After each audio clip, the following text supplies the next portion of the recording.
Oh, it's time for another episode of Card Vault, friends. Alright, I'm going to try to make this intro super quick. Don't mean to drag on. Alright, roll the intro.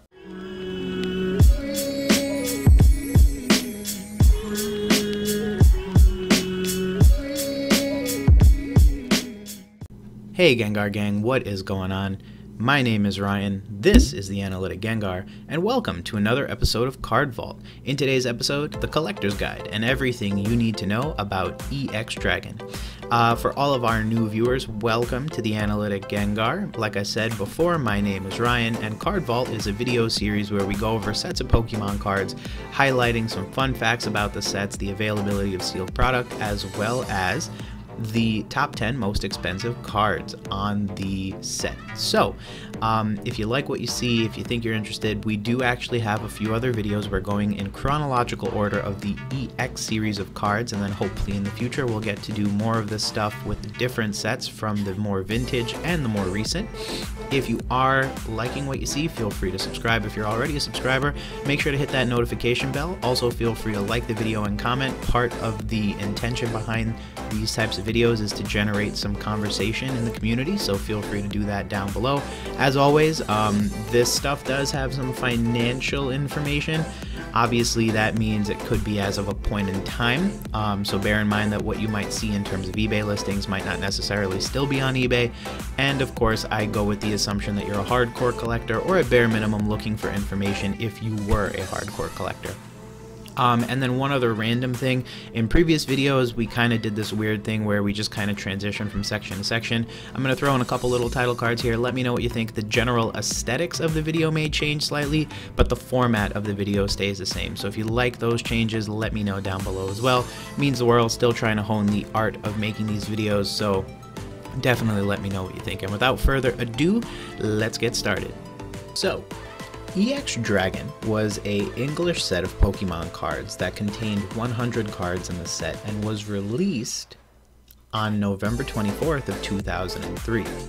A couple little fun facts about the set. EX Dragon was the first expansion to really feature the colorless energy, and part of the reason for that was because there was no dragon typing in the TCG at the time. However, there were a multitude of dragon Pokemon now being introduced. Now, prior to this, the dragon type line predominantly belonged to Dragonite, Dragonair, and Dratini from Generation 1, but now you had lines such as Flygon and Salamence and the Lati twins that really helped to further add to the dynamic of the game. So because of that, a lot of Pokemon in this set actually started getting the colorless energy as both a weakness and a resistance, and that was in part to balance the game because they were using the colorless energy not only for the normal type Pokemon but also for the dragon type Pokemon. One interesting thing is that the pre-release card for the set was Gyarados, a non-dragon Pokemon, and the secret rares, hint hint, you're going to learn about them a little later on, were the Charizard line. So Charmander, Charmeleon, and Charizard all were these really cool, pretty nifty secret rare cards. They were fire type Pokemon. And again, very disrespectful because Charizard is not a dragon, but gets featured in a set called EX Dragon. So there's that. Anyways, the logo is pretty cool. It's very dragon text type. I feel like if that was a Microsoft Word font, that would be exactly what it looks like. And I think it's pretty cool. It's the first time that they also use green in such a prominent way for a Pokemon logo, which was pretty cool. And the logo for the set is this really cool, it kind of looks like a weird like compass map finder thingy, but if you actually look at it neatly enough, it's actually very reminiscent of a serpent eye or a dragon eye. So I think they were really kind of playing with the idea that that is the eye of a dragon kind of superimposed on a target. Little fun fact, the Japanese version of this set of cards is called Ruler of the Heavens. And yeah, so EX Dragon, really cool set. First time that they were really featuring the prominent Pokemon, which is part of the reason why they really kind of leaned heavily on that theming, going in and kind of really peppering in the dragon type Pokemon here to really make good use of that type of presence in the game. In terms of sealed product, there are some pretty cool items that I just kind of wanted to briefly touch on. So obviously in this picture right here, you do see the booster box really leans heavily on the Generation 3 Dragon type Pokemon, specifically Latios and Latias. And in terms of that ruler of the heavens type of aesthetic, the box is very sky heavy, which is pretty cool, especially coming from EX Sandstorms, which is very brown and drab. This leans heavily on the blues and the whites, really kind of showing and kind of empowering you to think about the sky and how dragons are in the air all the time. Very aesthetically different, but I really love this set because it stands out for that reason. In terms of packs, you can see that there is an Absol, a Rayquaza, a Latios, and a Latias pack. 2 red, 2 white. Again, really nicely balanced. I really like the aesthetic they were going for here, and I really think it is powerful in so much that it really does kind of show off the dragon's range. In terms of eBay listings for this kind of stuff, the booster packs are readily available. I wasn't able to find an Absol one at the time of researching this video, but I assume if you're dedicated enough, you probably could find one pop up on auction or buy it now. Looks like $85 is the going rate for a buy it now price, so the list price is about $85. I expect auctions to end anywhere from about $75 to $85 plus or minus taxes. And these packs are in relatively good shape, so I do expect there to be a lot of this type of stuff. One interesting thing, I was not able to find any blister packs, but I expect blisters, much like any of the other EX series, E series Pokemon cards, to trend at about $100 to $125 depending on condition. In terms of the deck boxes, there were 2. There's the Fire Fang deck, which features very prominently a super good looking Salamence, which I actually love. Probably one of my favorite artworks, even though it's not actually on a Pokemon card. But that Salamence looks really, really good. And then the other one is Wind Blast, and that is a Flygon, and again, also looks really, really good. I think these are 2 really good looking deck boxes, and I would actually love to have these in a collection because I think they are some of the best looking deck boxes, but I might be biased because I actually secretly love dragon type Pokemon. In terms of listings, I, to no one's surprise, was actually able to find these. They are actually kind of expensive compared to some of the other boxes. As you can see on screen right now, $47.99 plus a couple dollars in shipping. They actually peak over the $50 range, and that's typically something you wouldn't see. Again, this particular seller might be listing a little higher, hoping he or she can get a little extra money. I personally would wait until an auction and then pick these guys up, or if someone razzes them off in Verbank on Facebook or on their Instagram page, I would just kind of wait and see if I couldn't pick it up there. But it does look like these boxes are here to stay, and again, they're really good looking, and I think they really complement and really play to the 2 things: Generation 3, in so much that every single thing is very Generation 3 heavy in this particular set, and the other thing being they're just good looking dragon Pokemon that look really good on the artwork. So 2 things they really kind of went heavy for there. And then we move on to the booster box. As you can see, the booster box features the 4 booster art Pokemon. So you have the Rayquaza and the Absol on the red sides of the box, and then the Lati twins are on the conflicting blue sides. That front of the box is really pretty. I really like the idea that it's not some sort of like stock background, but instead it's like an image of the Pokemon flying around. I think that's beautiful, and I think that it's a really unique box for that set. I would love to have this in mint condition, however the probability of getting it in mint condition probably dwindled greatly over time.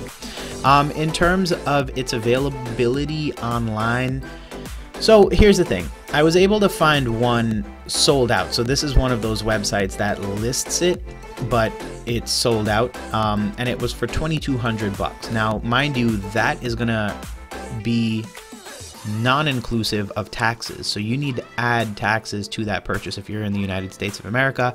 So for trollandtoad.com, you're looking at something in the range of $2,300 sorry, actually $2,400 just to purchase this box. I actually think it's going to sell for a lot more, especially in 2020. Sealed product has gone up exponentially, and even these quote-unquote lesser end and less sought after items are probably going to trend upward just because everyone's trying to price gouge right now. So because of that, I do genuinely feel like there is going to be a little bit of upward pressure on this stuff. I did know of one guy, a good friend of mine, he actually offered me a box for $2,500. Foolishly, I did not accept because I had not yet developed my appreciation for this box, which basically developed overnight. But I did, you know, just so you know, there is an ability to pick that box up for about $2,500 with a private seller, you know, probably some sort of F&F business on the low end. So I think $2,500 to $3,000 is where you're going to see this box trend at. Depending on condition, you might even get lucky and pick one up for like $24 or $23. Again, that really will depend on how nice those edges and corners are. And then finally but not least, our top 10 cards of the set. How fun. Everyone's favorite part, I think. Let me know down below in the comments, and don't forget to hit that subscribe button and follow me on Instagram, boy. Anyways, moving on. All right, ready? Number 10, Kingdra EX. So one of the EX series cards.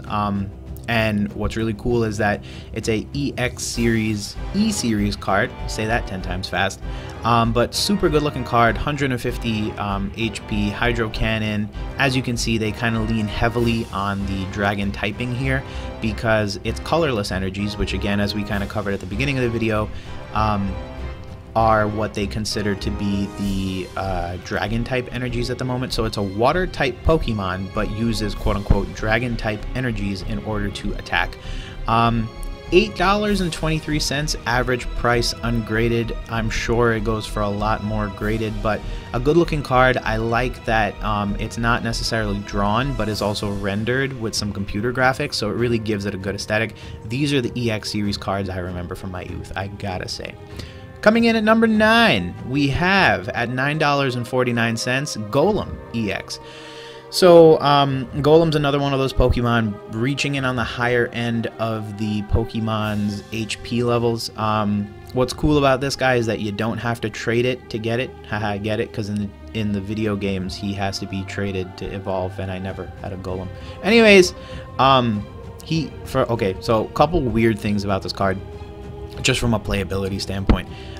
2 weaknesses is a big no-no, no resistances is a big no-no, and 5 stinking retreat cost. That means you have to attach as many energies to attack as you need to retreat. I don't know, I'm not a fan of this card.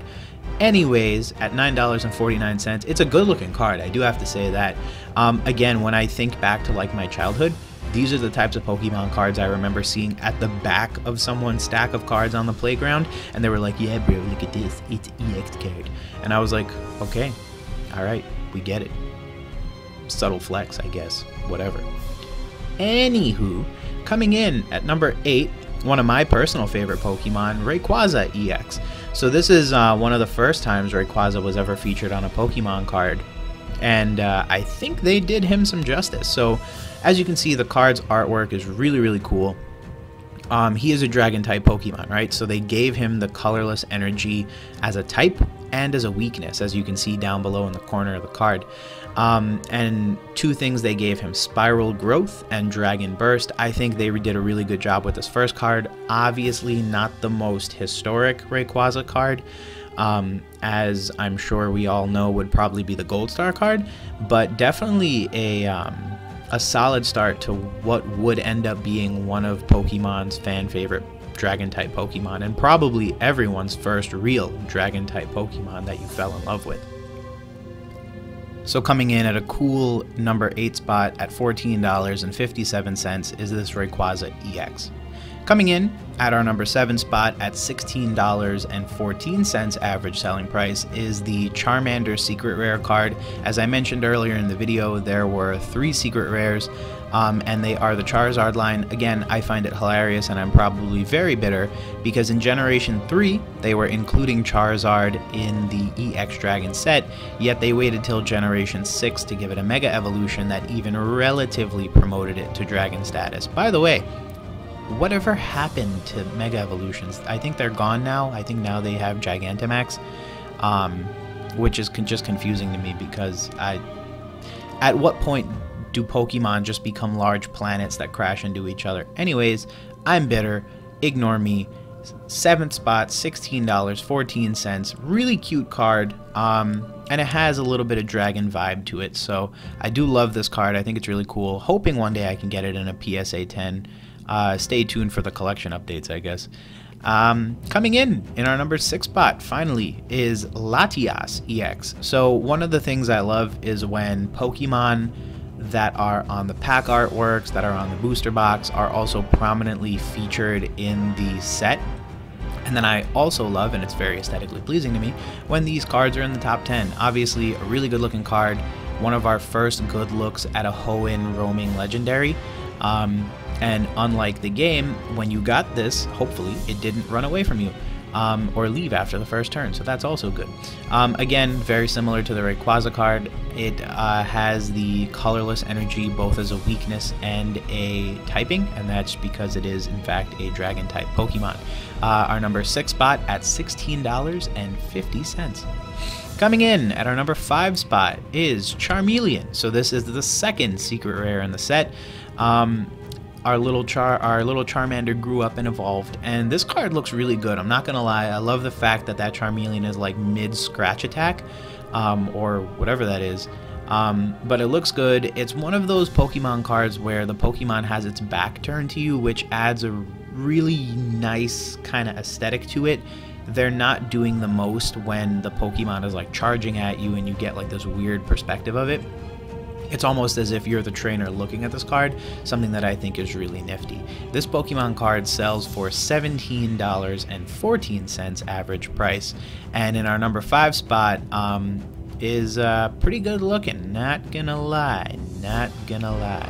Coming in at our number 4 spot, I think this card has had its fair share of time on eBay recently, is Ampharos EX at an average selling price of $17.51. It's a really good looking card. I love this card for a variety of reasons, but probably the biggest one is that tail and the artwork of the card. So the artwork, as you can see, is pretty small in the entire window of the Pokemon card itself, which means there's a lot of place for that holographic. And for any fan of EX cards, you know that the holographic on EX cards is really, really cool. One of the things that can help the collectivity of these cards is something called a swirl pattern. And there are tons of cards out there that have swirls. But what's really cool is if you can get one of these cards that also has a swirl right by the tail, it adds like a really cool aesthetic to the card. I get why this card is really popular, and ironically enough, it's not even a dragon type. Again, it will be in the future, but I'm sure they didn't know or think about that at this point. They were just kind of making a good card for the set, and honestly, I agree. They did a good job. Starting off our number 3, or our top 3 list, is in our 3rd spot, Latios EX. So the other Lati twin makes it, again, colorless energy, colorless weakness. It kind of leans, interestingly enough, on a grass type energy in order to use one of its attacks, so that's interesting. Yeah, really cool looking Pokemon. I think they really kind of played to the whole jet stream aesthetic here. Also in the Latias card, but in the Latios card, for some reason or the other, I really get it. Like, this Pokemon is a plane, and it flies. I get it. Understood. Coming in at our number 2 spot, Dragonite EX, a fan favorite from way back in the day. It doesn't really surprise me this card is in the number 2 spot. If it was in the number 1 spot, it really wouldn't surprise me. This card looks cool. It has almost the similar vibe of the Dragonite from that episode in the anime from way back in like Generation 1, when they had like the fight with the ancient giant Pokemon things. It has that vibe, and it's probably the perspective. If you've seen enough of these videos or just listen to me commentate, you know that I'm a huge fan of kind of looking at the artwork of cards and really kind of taking that into consideration as to why these things might be so popular. And this is one of those cards where it's like, I think it triggers the right type of memory and at the same time makes Dragonite look so noble and so good looking that it's really not a surprise to me that it's in its number 2 spot. By the way, $23.66. So this is one of those cards that does a really good job of being very expensive, even though it's ungraded. However, our number 1 spot goes to a card, and this is, by the way, the first time in this series that a card is this expensive.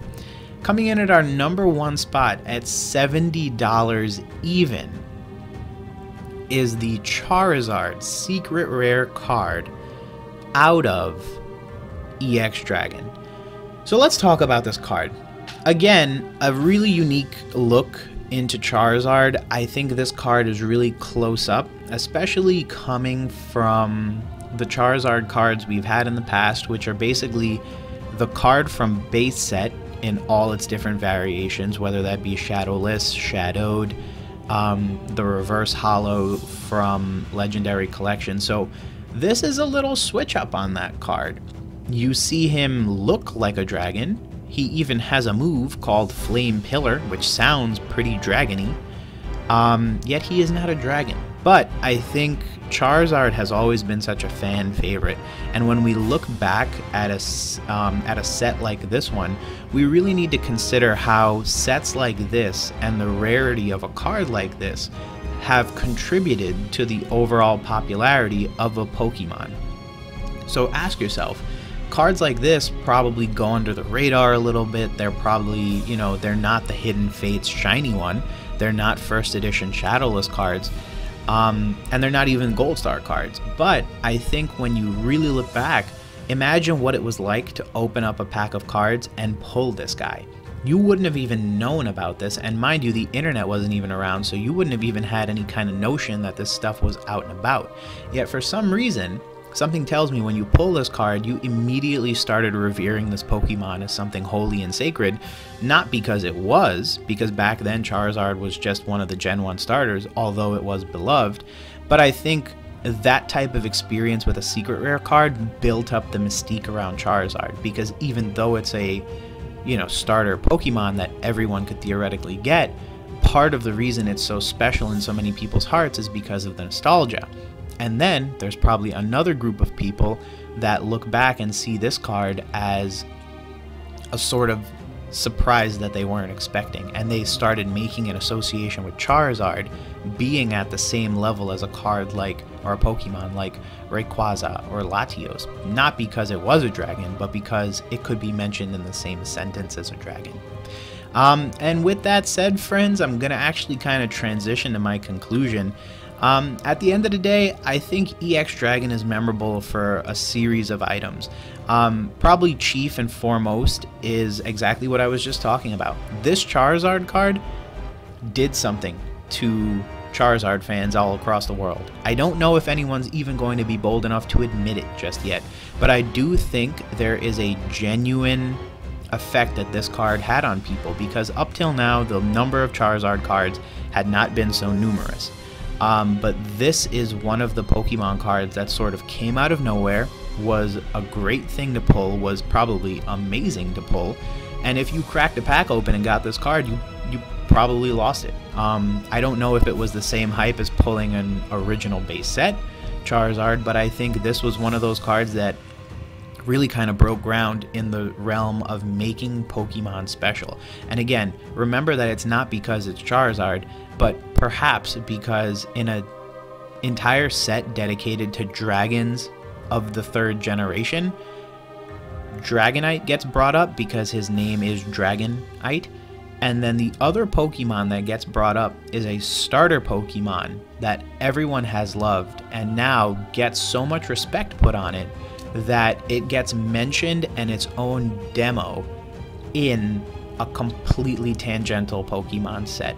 So I think one of the big things this set did was pay homage to Charizard, and I think that has paid dividends in the future, not only with the fanfare around Charizard, but probably also the collectability of cards like this one, and what the collectability of this card has done in terms of giving us $50,000 Pokemon cards, i.e. first edition Charizards. Now, some other big things it did. Obviously, it was another big campaign for the Generation 3 Pokemon games and the third generation of Pokemon as a whole. It featured some really cool artwork and some really nice Pokemon cards for a variety of the different Generation 3 Pokemon, while still bringing in tidbits from the previous games like the Kingdra, like the Dragonites. And I think that healthy mixing helped ease us into this new generation. Sometimes I feel like nowadays, especially in these newer sets, they kind of just like hold us by the neck and throw us all in. But I really liked sets like this one that kind of mixed it up a little bit so that you had some old favorites and you also had some of the newer Pokemon that you could slowly get into. Sets like Hidden Fates, I also think did a great job because you had, you know, some Generation 1 Pokemon and you had some Generation 7 Pokemon, and I think that mix actually really helped. So another thing that they really did well, and when it came to execution, they really did it. So yeah, friends, that's about it for now. At the end of the day, not the most expensive or crazy set, but then again, I don't know what anyone was expecting. Like I said, it did its job. It got the name out there. Generation 3 was legit after this. Next week, probably going to be doing a video about some spending that I did with a certain eBay coupon, wink wink.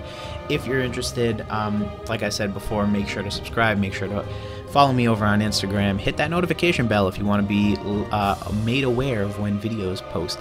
And as always, friends, feel free to share this video as well. Part of the idea behind this type of video series was definitely to encourage conversation, so do that. If you think you like what you heard, you like what you saw, let me know down below. Comments are always welcomed. Thanks again for joining today's video, friends, and we'll talk to you real soon. Peace.